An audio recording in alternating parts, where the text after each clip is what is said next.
বিসমিল্লাহির রহমানির রহিম। আমার শরীরটা যদিও একটু অসুস্থ, তারপরেও আমন ধান চাষ করেছি। অনাবৃষ্টির কারণে সার প্রয়োগ করতে পারি নাই। আজকে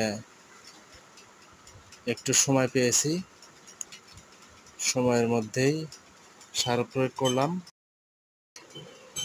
তবে যাই হোক,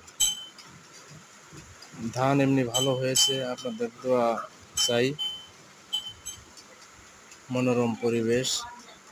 ক্যামেরাম্যান ছিল আমার মেয়ে, ভিডিও করেছে। ওর জন্য সবাই দোয়া করবেন। ইউরিয়া সার এখানে 7 কেজির মতো নিয়েছিলাম। ঢালার সময় কিছু পড়ে গেছে, যদিও সমস্যা নাই।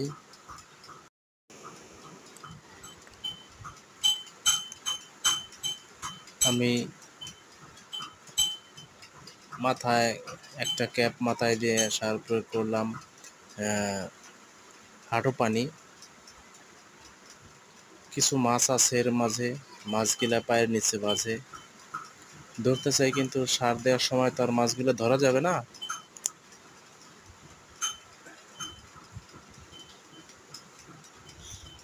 ইরে ধান ছিল, ইরি ধান কাটার পরে আমি আমন ধান ইজল দিঘা, এই ধানের নাম হচ্ছে ইজল দিঘা।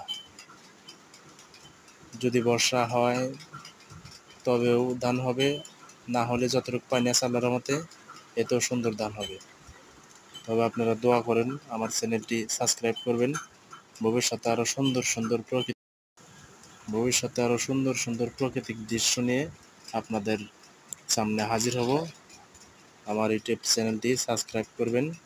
ধন্যবাদ সকলকে। আসসালামু আলাইকুম।